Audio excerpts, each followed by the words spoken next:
Chapter 12. Showtime. Jason took the gear to the club as planned. I arrived later, met him in the toilets and took the product. From the night before, we were left with 22 bags, weighing in at 0.8 grams each. I set up camp in a corner near Jason's bar and made a drop-off whenever he gave me the signal. The fact I needed a drink in my hand to not look out of place meant I was quickly getting more and more drunk. Other than that, things were going okay. Being a little drunk had its upside. I was feeling a lot more relaxed than when I was on the way there in the taxi, but then it also had its downside. I'd swaggered into a couple of girls at one point. Fortunately, none of the security or management staff saw, as I'm sure that they'd have had something to say, but Jason saw, and then I saw the look on his face, which wasn't a happy one. When I'd finished another bottle of beer, I went to the bar to ask Jason for a fresh one. "Maybe you need to slow down, mate. You're looking a little worse for wear," he said. Actually meaning, "Stop drinking, you're fucking drunk and making me angry." I grabbed onto the side of the bar as I felt my legs wobble beneath me. Maybe he's right, I thought. "Open one of the bags and rack up a little one," he said. "It'll wake you up a bit, and then let me know how many are left." "Yes, boss," I said, maybe a little too sarcastically. "Fucking English," I heard him say under his breath.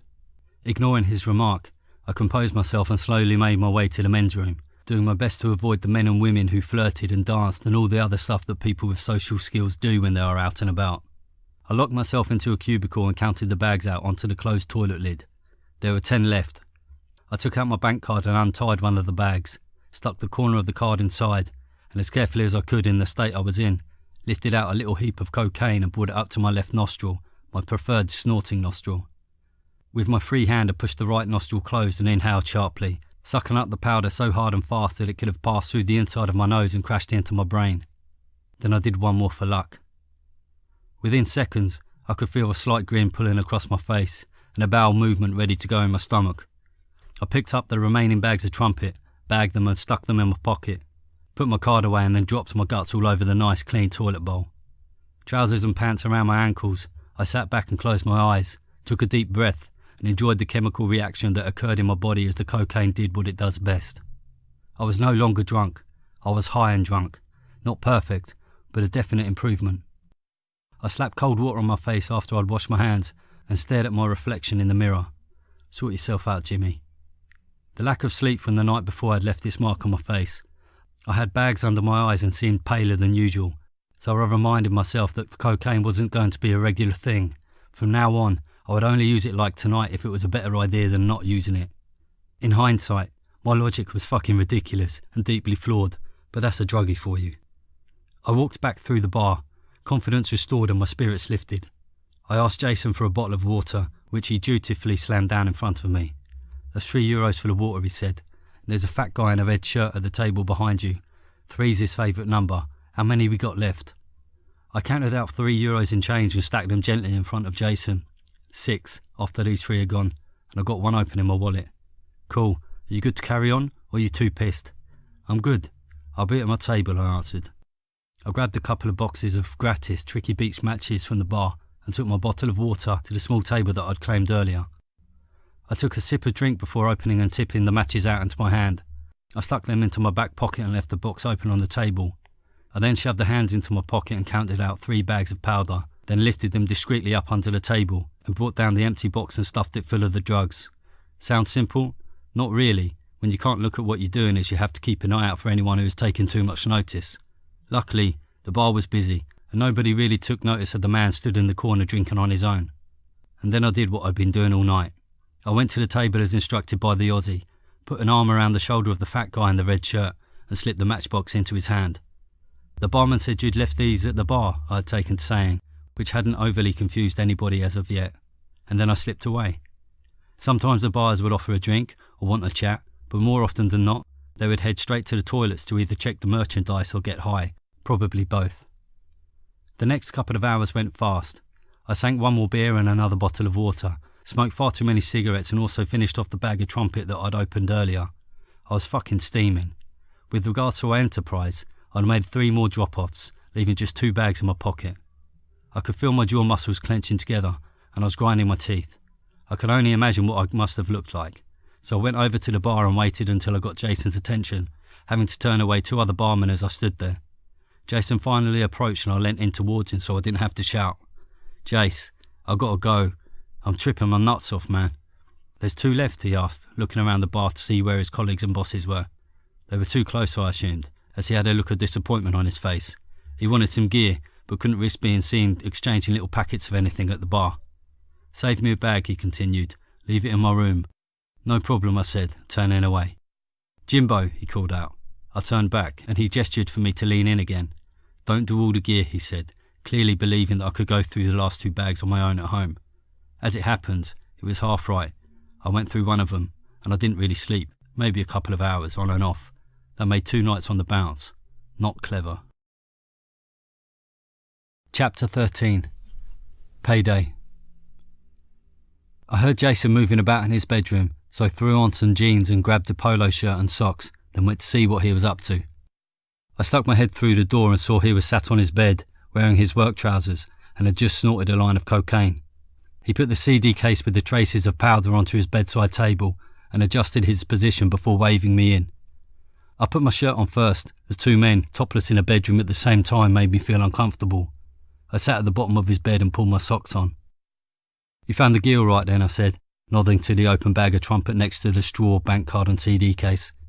It was then that 3 piles of money next to the drug paraphernalia caught my eye. He picked one up and passed it to me. I didn't know offhand how much was there, but it looked like a fair amount, and it felt good to hold. "This is mine," he said, dropping another of the piles of paper into the drawer of his bedside table. "And this is for Amin," he said, as he picked up the last pile, folded it and placed it into a near-empty packet of cigarettes, taking out the last cigarette as he did so. "Not bad for a night's work," I said, as I counted out €360 in crumpled up banknotes, straightening them out and putting them in order. "Pretty good, mate," said Jason. "But you can't get that drunk when you're carrying this shit, Jimbo. You got to keep your wits about you." He decided not to smoke the cigarette and tossed it into the same drawer where the money was, then adjusted himself on the bed, stretching out and almost catching me with his feet as he did so. "And listen, I've got to get some sleep," he continued. "So you'll have to meet Amin later on. He's got your number. He'll call you later this afternoon and meet you in town." "Great. The man hates me, Jace." "He hates everybody," he replied. "But I reckon we got a good thing going here. So just meet him, give him the cash and take the powder. Easy." "Right," I said, unconvinced. "And it's going to be tight for time later. I've got to be at work by 8, he went on. "So you'll have to get back here so we can bag up the gear as soon as you've seen the big man." I noticed that when Jason talked of Amin, when cocaine was the subject of conversation, that he held a tone of respect in his voice. Unlike when Amin was mentioned in relation to Sarah, when it was quite the contrary. "No problem," I said. "I'll come back straight away. I don't fancy hanging about the town with 20 in my pocket anyway." I noticed Jason was almost asleep, almost straight away after sniffing a line. Maybe he'd had one of his glasses of whiskey to help him relax. Whatever it was, I wish I had that kind of control over my body, instead of lying there, wide awake into the night, not being able to switch my mind off. I picked up the cigarette carton and remembered about the wedge of cash I had just received. Closing Jason's bedroom door behind me, knowing that I had the displeasure of meeting Amin later on, I thought I'd treat myself to a bit of shopping, maybe a proper meal. Perhaps with some new clothes and some decent food inside of me, I wouldn't feel so out of place in this millionaire's playground. I'd always liked a good watch, not that I'd ever had one. The nicest watch I'd ever had was a gift from Colleen, my ex, but even that wasn't as classy as I might have liked. I stood looking through the window at the different watches on offer in the shop. You could buy any old watch from as little as €40, but if you had more money than sense, you could easily pay up to 10 grand on a small piece of wristwear that only indicated what the time was. And they were just the timepieces on display in the window. Who knew what they'd got stored behind the counter and under higher security inside the jewellery shop? Maybe it was the lack of a decent night's sleep, or perhaps it was a delayed fear of the police in relation to my new occupation, but the gentle tap I felt on my shoulder made me jump out of my skin. "Sorry," said the friendly, familiar voice. "Did I scare you, James?" "Sarah," I said, relieved to turn and see the gleaming smile of Sarah before me. "Are you buying me a ring already?" she asked, flirtatiously I could have sworn. "We've only just met." "That's very funny, Sarah. Actually, I was looking for a watch." "Well, then let me help you," she said, leaning closer to the window and closer to me at the same time. I could smell the fresh cleanliness of her. I just wanted to bury my head into her neck, taste her skin, breathe her scent. "Be my guest," I said, having to pull my eyes away from her and back to the watches that I'd all but forgotten about in just a moment. She put her arm around my shoulder and directed me to the items behind the glass, giving me her opinions as she dragged me slowly from one side of the shop front to the other. "Never buy a plastic or Velcro sports watch. You are not a child, she said. Do not buy digital, unless you are stupid. Diamonds, these are a girl's best friend. Remember that for when you buy me a watch. Is she flirting with me, I thought? Or is she just like this with everyone? I hope to God that she didn't notice the movement at the front of my jeans. The sound of her voice, almost whisper-like but so strong in my ears, sending tingles down my spine and hot pulses to my manhood. Men shouldn't be too flashy, she said. Maybe get a watch that reflects your personality. She stopped and pointed to a silver watch through the window. It wasn't much to look at, but clearly well made. It looked solid. You calling me simple? I asked. No, James. I believe you're the strong, silent type. I felt like I was falling in love. Then she took her arm from my shoulders, turned and left, leaving me stood by the window, but watching her, not the watches, as she walked away, taking my breath away with her. I finally lost sight of her. She had disappeared amongst the crowd of people out on this sunny afternoon, so turned my attention back to the watch she had pointed out to me. I wondered how much damage Sarah could do to men's wallets if she was an actual saleswoman. I imagine a lot. I'd received a call from Amin, which was an awfully difficult conversation over the phone, which led me to believe he was stoned, or that his English didn't convey itself very well unless spoken in person with someone. Regardless, I was now stood at the back of a car park near the town centre, wearing my new watch and holding an Armani shopping bag, which held a very expensive piece of cloth that disguised itself as a short-sleeved shirt.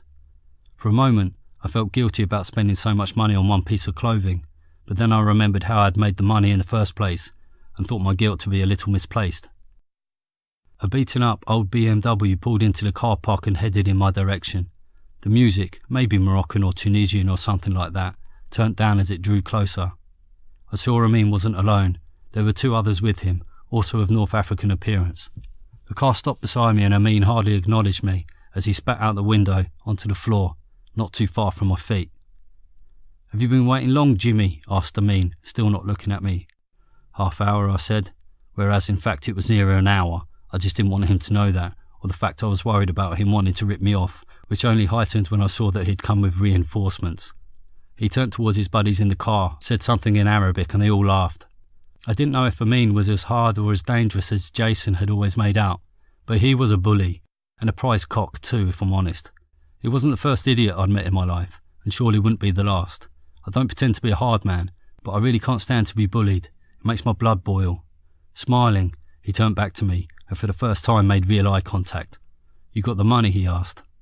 I pulled out the cigarette packet from my pocket and tossed it into the car. It landed in his lap.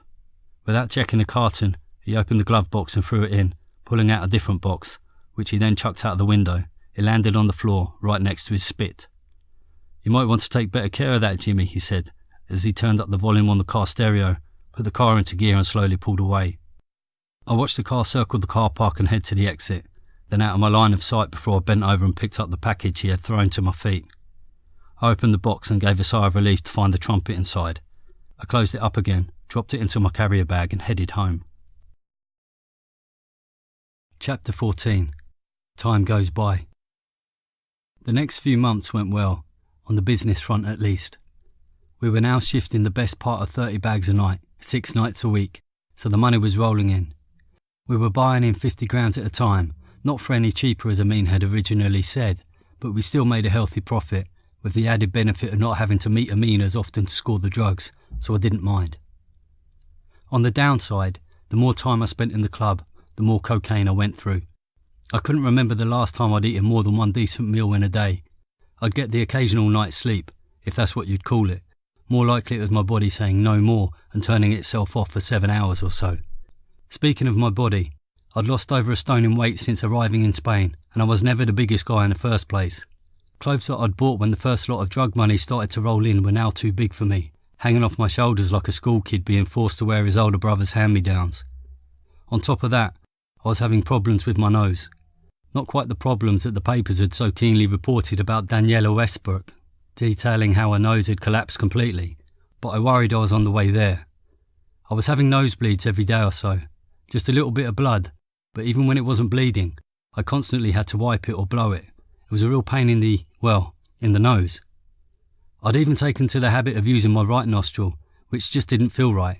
It was like wanking with the wrong hand, and after a couple of lines in a beer or two, I'd forget about the change of technique and revert to my preferred way. There was no way to deny it. The cocaine and well and truly sucks me in. I knew I was worse than ever before, like I knew that it wasn't clever and that it wasn't what I really wanted, but the habit was there. It had clawed its way into my daily routine and I couldn't shake it off. It was like I needed a jolt of some sort. Fuck, I would have taken an electric shock to the head if I thought it would help. When Jason didn't work, he liked to enjoy his evenings with a bit of the powder and lots of the booze. Then one night, he thought of something special to do, a surprise, he said, and as always, I went along with it rather than argue with the madman. So we sniffed drugs in the back of a taxi during a 20-minute journey out of Marbella and ended up in Club 92, a bar which also doubled up as a brothel. I can't believe it, dude, said Jason, wide-eyed and as happy as a pig in shit. Look around, man, this is fucking awesome, bro. Other than when he was counting his money, this was the happiest I've seen Jason for a while. Things seemed to be getting a little stressed between him and Sarah recently, so I was happy for him, even if I did feel like a fish out of water. The bar was crowded with stunning young women, Eastern and European looking and sounding, wearing provocative underwear and strolling around the place offering their services. I hadn't yet been cornered by one of them, and Jason could see how nervous I was. What I should tell you is that when you have a pretty bad drug habit, like taking cocaine every day, the drug high can actually become the highest priority, more so than sex. At this point in my life, I preferred shoving powder up my nose than putting my penis into gorgeous-looking women for nothing other than physical pleasure. The realisation hit me hard. It was almost the jolt that I needed to shake me out of this naughty behavioural pattern. Yet there was another reason I wasn't fully comfortable in that environment. "You never fucked a hooker?" asked Jason, loudly, as if making sure everyone who understood English knew the situation. "I just never needed to," I said, justifying my sheltered life. "Yeah, 'cause you're a right player, ain't ya?" he said, amusing himself. I needed to do this, to be a man who desires women in the naked form and just fucking loves giving it to 'em hard. "I'm gonna do one," I said, and necked the rest of my rum and coke. "Good for you, bro. Now don't just go for the first one that offers it. Take your time, there's loads to choose from." Just as Jason had told me to be choosy, I felt a light touch on my arm and I turned to see a Romanian goddess. Anna introduced herself, told me I had very nice eyes and asked if I'd like to buy her a drink. I could hear Jason laughing beside me, but he may as well have been 1,000 miles away. I was like a rabbit caught in the headlights when she pushed her near-naked body against me and put her lips just millimetres from my ear. I could feel her heat all over me. Yes, I thought triumphantly. I could feel a movement in my pants. She was the one. "So are you going to buy me that drink?" she asked, batting her eyelids at me. "How about we just go and fuck?" I said. I heard Jason laugh out loud, spitting out drink as he did so, as Anna took me by the hand and led me up the stairs to her private room. Sarah was at Amin's apartment, lying on the bed wearing just her bra and knickers. She had an unopened condom in her hand, squeezing the packet with her forefinger and thumb, digging her nails in, knowingly risking damage to the pregnancy prevention aid. Amin was talking in Arabic on the phone, and it sounded like an argument, but Sarah could never tell if he was being aggressive when he spoke his preferred language, the language he spoke when he didn't want her to understand it.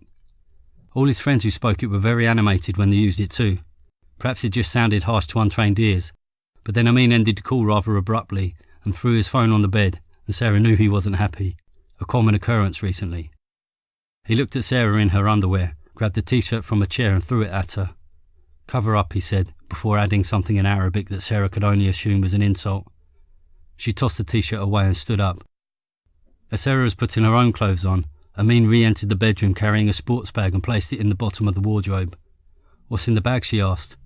"That's not for you to worry about," he answered, not even glancing in her direction. Sarah could feel the love of her life slipping further away from her, and it scared and upset her. She'd already lost one important male figure in her life, her dad, and she wasn't prepared to see this one walk out on her. Amin walked out of the room again and Sarah heard him close himself in the bathroom. She knew she shouldn't betray his trust, but Amin had been acting so out of character lately. He was stressed, obviously, but she was catching the brunt of it, and she wanted to know what was going on. She tiptoed to the wardrobe and lifted up the flap at the top of the bag. Inside were bundles of money, notes neatly piled and banded together. The toilet flushed and the door to the bathroom opened behind her. Sarah had moved away from the wardrobe and towards the door as Amin walked back in. She picked up her bag. "Where are you going?" he asked. "Well, you obviously don't want me here tonight," she said, still upset at the rejection of sex. "So I'm going home. Call me when you're in a better mood." She kissed him on the cheek and brushed past him as she left. I was laying naked on the bed, Anna on her knees on the floor, playing with my cock and balls, using her hands and mouth, but to no avail. Why are you not getting hard for me, she asked. Do you not find me attractive? Of course I do, I said. I don't know what's wrong. I watched as she shook her head, unimpressed at my inabilities. You have taken the cocaine, she asked. Maybe a bit, but not much, I lied to her. Incredibly, I was feeling ashamed of my bad habits in front of a hooker. Why you take the cocaine? Is it not more fun to fuck? Good questions, I thought. I wish I had the answer. I'm sorry, baby. Maybe another time will be better, she continued, a little upset that there would be at least one unsatisfied customer that night. I do like a girl who takes pride in her work. I could see she was getting frustrated, and then a phone alarm went off. My time was up, and my penis wasn't. That was €70 for half an hour of total embarrassment. Lesser men would have bolted, not looked back, gone to another bar and drunk so much until they'd completely forgotten the ordeal. But I am not lesser men. I am a glutton for punishment. I wiped the sweat from my forehead, leant over the side of the bed and slid my hands into my jeans pocket. I fumbled around until I found another €70 and tossed it onto the table next to the bed, next to my previous payment. Are you sure? She asked, almost pitifully. Go on, I said. Try sucking it again. And she did, for another half hour, with no end result. Finally, we were home, and Jason crashed out straight away. As normal, I was a little higher than I should have been. Lying on my bed, my hands were in my pants, doing everything and anything to provoke a positive reaction from little Jimmy. Rubbing my bits, cupping my balls, grinding away with my hips. But he wanted none of it. In fact, it seemed the more I invited little Jimmy out to play, the more he retreated into hiding. I couldn't get an erection, not even a semi. I pulled my hands out of my pants and they pinged back into place.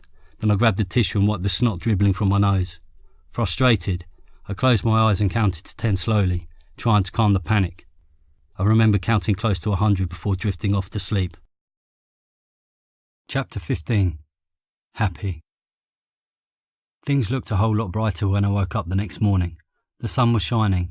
I felt refreshed after what must have been a good night's sleep, and most importantly, I had morning wood, a super strong erection that would have me tugging away if I didn't need to piss. I threw on a pair of joggers, picked up a t-shirt, then walked awkwardly to the bathroom and waited impatiently for little Jimmy to soften up a bit so I could drain the weasel. I washed my hands and face and brushed my teeth, and I was happy until I saw my skinny body in the bathroom mirror. I've got to start working out, was a thought that ran through my mind. Someday soon, maybe in a few weeks' time, or the month after next. I had a bit of a six-pack showing, but knew that was due to the lack of food, meaning nearly no fat covering my body. It certainly wasn't down to my non-existent fitness regime. I met Sarah in the hallway as we both headed to the kitchen. I didn't know where to look when I noticed she was wearing just a skimpy pair of knickers with a tight white t-shirt.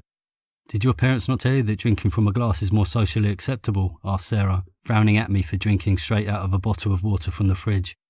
Clearly not, I said. Sorry, it felt like Gandhi's flip-flop in my mouth. She didn't get my analogy. I was extremely thirsty, I added. Oh. I noticed her step closer to me, entering my personal space, as it were. God, I love to enter her personal space, I thought. So how did it go last night, she asked, then continuing sarcastically with big-time drug dealers out on a town. It's a bit early for comedy, Sarah. And speaking of drug dealers, where's your boyfriend this morning? I liked Sarah more and more at this point, not just sexually either. She was pretty cool, and the seemingly growing distance between her and Amin, plus the bizarre tension between her and Jason, meant she would speak to me more than ever before. I'd go as far to say that we had grown close. He's seeing a friend along the coast, apparently, probably his ex-girlfriend, not that he'd ever admit it. Uh-oh, trouble in the camp, is there? Mind your own, she said. He won't be back until late tonight, apparently. Did you need to see him? I reckon it's Jason's turn, to be honest, I said, hopefully. He may have organised something with him already, I don't know. I'm just an employee, you know. So, I'm assuming you've nothing to do today. How about you accompany me to my bar? There had been a couple of occasions when we'd spent a morning or afternoon together, and I liked it. I didn't need asking twice before accepting the invitation. I should probably shower first, I said. She leant close to me. I felt her hair lightly touch and tickle my neck and shoulder. I'd say you definitely need a shower, she said, and then whispered into my ear, do you need someone to scrub you back? At which point my erection made a quick return. However, it was short-lived. We heard Jason's bedroom door open and she stepped away from me. Morning, Sarah, Jimbo, said Jason as he entered the kitchen. I laughed at the look of shock that appeared on Jason's face as he noticed Sarah's attire. Blimey, Sarah, you going to put some clothes on today, he said, giving me a strange glance, as if I was in the wrong in being in her presence when she dressed like that. I'm going for a shower, I said, handing Jason the water bottle as I headed towards the door. Don't be long, said Sarah. And you got to meet Amin later, added Jason. He's up the coast at the moment, but he'll be back about 5, so be ready. I turned and saw the hurt look on Sarah's face. Amin had lied to her about the timing and knew that she'd probably find out through me or Jason. The cash is in my bedroom, Jason continued. I reckon we'll fucking clean up again tonight, bro. And if you sort your drug problem out, we'll be retiring by the end of the season. I haven't got a drug problem, I said, which was met by an awkward silence between the three of us. Come the end of the season, you will be retiring, stated Sarah, when all of your punters stop coming to Spain to spend their holiday money on cocaine. All right, smart ass, said Jason. I left them to it and headed to the shower. So what are you up to today? Asked Jason. Wouldn't you like to know? Replied Sarah, leaving him alone in the kitchen and heading to her bedroom to get dressed. All clean and dressed in light joggers, vest and my newest pair of flip-flops, I went into Jason's room to get the money for the drugs that it looked like I'd be buying and not Jason after all. Jason was back in bed, fiddling with his MP3 player as I picked up my pile of cash in the cigarette box with Amin's money inside. James, called Sarah from another room. Are you ready? Yeah, I called back. Just going to the bar, mate. Have a good sleep, I said to Jason. Cool, he replied. Be careful, man. If Amin thinks you're fucking around with her, he'll cut your throat, you know? Yeah, I realise he's not the nicest guy in the world, Jace, I said, getting bored of his constant warnings about something that wasn't any of his business. But I'm hoping the fact I'm not banging his bird means he'll let me live a little longer. I gave him a smug smile and a cheeky wink that didn't impress him. Then I left the moody Australian to it. Sarah did the wages for her staff and I sat outside the door soaking up the sunshine, slowly sipping a cold bottle of beer and reading the sport pages of an overpriced copy of the Sun newspaper. It cost €2.50 in Spain. That's about £2 sterling, and the ink is cheap and nasty and comes off easily all over your sweaty hands. Sarah finished what she had to do and came outside to sit with me. I put down the paper and gave her my attention. You going to join me for a drink? I asked. No, James, my body's a temple, don't you know? It certainly is, I said. She gave a little smile that let me know I hadn't overstepped the mark. Things were getting a little flirty in my opinion, but it's always hard to gauge what women are thinking. Well, it is for me anyway. So, I haven't got to meet your man for a few hours, I said. You want to do something? She stared out to the sea, pondering over something that I'd maybe never know anything about. I studied the soft curves on her face, her skin glistening in the sunshine. Penny for your thoughts? Well, as we've only got a few hours, she finally replied. How about we go to the beach? Okay, but I got no shorts, we'll have to run by the apartment. No, we won't, she said, smiling. It's a nudist beach. She stood up, stretched out her arms and let out a small moan as she loosened herself up. I looked up to see her smile beaming down on me. Are you serious? I asked. Yes, she said. I have towels here we can take, unless you're too embarrassed, James. You're going all shy on me. Instinctively, I looked either side of me, checking to see if Amin or Jason were there and if this was a test. But nobody was there. No one we knew anyway. Fine, okay, I said. But if Amin hears about this, I'll kill you. She laughed. Not if he kills you first. We took Sarah's scooter and headed out of town to a nudist beach that up until 5 minutes before I never knew existed. I was nervous about getting my clothes off in front of Sarah, excited about her getting her clothes off in front of me, and wondering where this was leading. We arrived and I was glad to see the beach wasn't busy at all. In fact, other than a few gay couples, I'm assuming pairs of men sunbathing nude together are homosexuals, and the occasional naked old man walking his dog, we were pretty much on our own. We found a secluded patch of sand, threw down our towels and undressed, although disappointingly, Sarah kept her knickers on. We laid ourselves down close to each other. So you've never been to a nudist beach before? She asked, sniggering at my feeble attempt of hiding my manhood by crossing over one of my legs. I've never seen one in my life. And anyway, how come you get to keep your knickers on? Because I'm a lady, James, and those are the rules. Rules my arse, I said, trying to sound playful, but aware the disappointment had shown through in my tone. I pointed to 2 Spanish men, nude except flip-flops, walking hand in hand along the beach down by the water. I mean, this isn't natural. I looked back at Sarah, who had now turned and was laying flat on her back. She moved her hair from her face and slowly let her fingers run down her neck, over her breasts and all the way down to her thighs. Actually, James, this is all natural, she said, calmly, confidently. I could feel butterflies going mad in my tummy. So, she continued, how many times has Jason tried to warn you away from me so far? I chuckled. I get the impression that he fancies you. Just a bit, she exclaimed. Have you seen that ridiculous vase he bought me? I have to have it in full view or he gets upset. Oh, okay then. That explains why he wanted to tear my head off when I nearly broke it one day, I said. So he's not your type then? Well, James, I'm not sure if I have a type, she said, as she turned back onto her side and faced me. Sometimes I just like what I see. I was beginning to get aroused and had to turn flat onto my stomach to hide the movement that was happening downstairs. What does that tattoo on your back say? She asked. You never seen it? It's just a little memorial for someone. Can I look? She asked, and then leaned over above me without waiting for my response. She saw that my tattoo was in memory of my son. You had a child that died. I turned and looked her in the eyes. It was just a baby, really. It was a car accident. Icy road. It didn't stand a chance. She placed a hand on my back, caressing the spot which held my terrible memory. I thought I could see her eyes welling up a little. Maybe it was the breeze making her eyes glisten. Do you want to talk about it? She asked. Not really. She stared at me, deep into my eyes. How do you find living your life with secrets? She asked, with soft, endearing words that covered my body instantly with goose pimples. Keeping my mouth closed is easy, I answered. It's the talking that normally upsets people.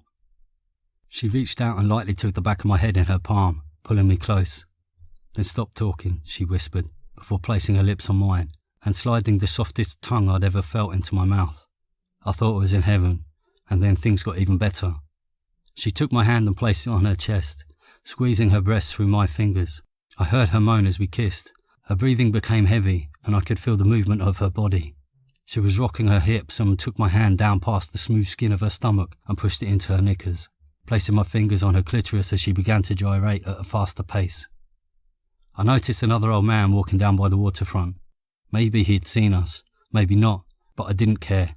Sarah was approaching orgasm, and I was hard as hell. She grabbed me around the waist, pulled me on top of her, yanked her knickers to the side and then grabbed my cock and shoved it inside of her. I didn't last long. The excitement was too much for me to even try to delay the inevitable, but happily, she climaxed at the same time. We shared a brief kiss as I lay on top of her. Then she rolled me off and smiled. I think it's time for a dip, she said, standing and then pulling me to my feet before running off towards the sea. Don't forget to subscribe and like the video. Thank you.